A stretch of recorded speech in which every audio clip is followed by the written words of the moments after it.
This report is from an anonymous insider, so feel free to share and republish.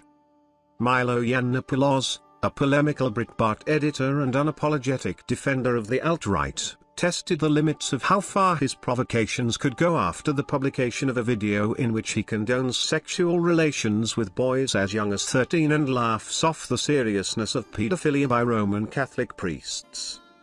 On Monday, the organizers of the Conservative Political Action Conference rescinded their invitation for him to speak this week.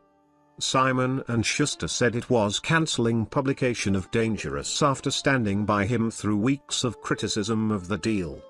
And Breitbart itself was reportedly reconsidering his role amid calls online for it to sever ties with him. Mr. Yiannopouloss's comments, which quickly created an uproar online over the weekend, put many conservatives in a deeply uncomfortable position. They have long defended Mr. Yiannopouloss's attention-seeking stunts and racially charged antics on the grounds that the left had tried to hypocritically censor his right to free speech. But endorsing pedophilia, it seemed, was more than they could tolerate.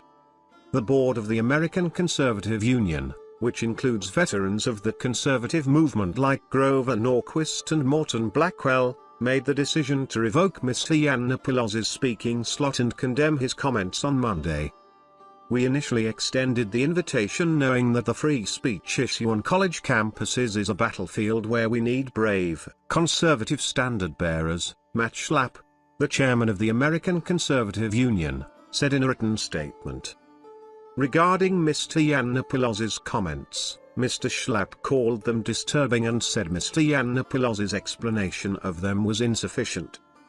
Late Monday, Mr. Yiannopoulos said that he would hold a news conference on Tuesday to discuss his statements.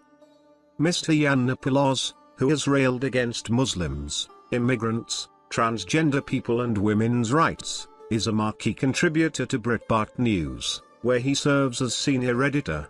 He has amassed a fan base for his stunts and often outrageous statements.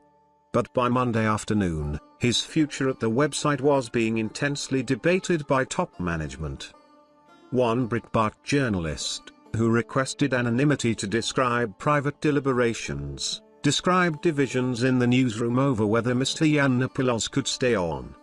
There was some consensus among staff members that his remarks were more extreme than his usual speech, the journalist said, and executives were discussing by telephone whether his apology was enough to preserve his position at the site. A Breitbart representative declined to comment. After the video was leaked on Twitter by a conservative group called the Reagan Battalion, Mr. Yiannopoulos denied that he had ever condoned child sexual abuse, noting that he was a victim himself. He blamed his British sarcasm and deceptive editing for leading to a misunderstanding. But in the tape, the fast-talking polemicist is clear that he has no problem with older men abusing children as young as 13, which he then conflates with relationships between older and younger gay men who are of consenting age. No, no, no. You're misunderstanding what pedophilia means, Mr. Yiannopoulos says on the tape, in which he is talking to radio hosts in a video chat. Pedophilia is not a sexual attraction to somebody 13 years old who is sexually mature. Pedophilia is attraction to children who have not reached puberty, he adds, dismissing the fact that 13-year-olds are children. The notion of consent, he says, is arbitrary and oppressive. At one point in the video, an unknown speaker says that the behavior being defended by Mr. Yiannopoulos is akin to molestation by Catholic priests. Mr. Yiannopoulos responds, in an ironic tone, by crediting a priest for having helped develop his sexual technique. Conservatives reacted with near-unanimous disgust at the comments. Some expressed bewilderment that conference organizers would extend an invitation to Mr. Yiannopoulos in the first place, given his history of statements that have been offensive to blacks and Muslims, and have generally pushed the bounds of decency. Twitter has banned him.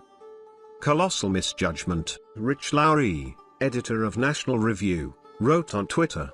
Now PAC has put itself in the role of censor. And for what? Some clicks and headlines? Until now, Mr. Yiannopoulos, a fervent supporter of President Trump, had emerged as something of a hero to many on the right, who saw in him an eager and willing combatant against a culture they believed was too politically correct. He became a star at Breitbart, the hard-right news outlet, and earned the admiration of Stephen K. Bannon, who was its publisher before becoming Mr. Trump's chief White House strategist. Mr. Yiannopoulos was just getting a foothold in the media. He recently appeared on the comedian Bill Maher's talk show, and aggressively taunted liberals without much pushback from the host. His book Dangerous, a free speech manifesto and memoir that he sold in December to Threshold Editions, a conservative imprint within Simon & Schuster, had shot to the top of Amazon's bestseller list, based on advance orders. The publisher had encountered mounting criticism of its relationship with Mr. Yiannopoulos. The author Roxane Gay withdrew from her contract for a book with a Simon & Schuster imprint in protest. The company stood by Mr. Yiannopoulos even as his planned lecture at the University of California, Berkeley, was cancelled after students rioted. But in a terse statement late Monday, the publisher said it was cancelling the book after careful consideration. In a statement released through his agent, Mr. Yiannopoulos said, "The people whose views, concerns and fears I am articulating do not sip white wine and munch canapés in gilded salons. And they will not be defeated by the cocktail set running New York publishing. Nor will I.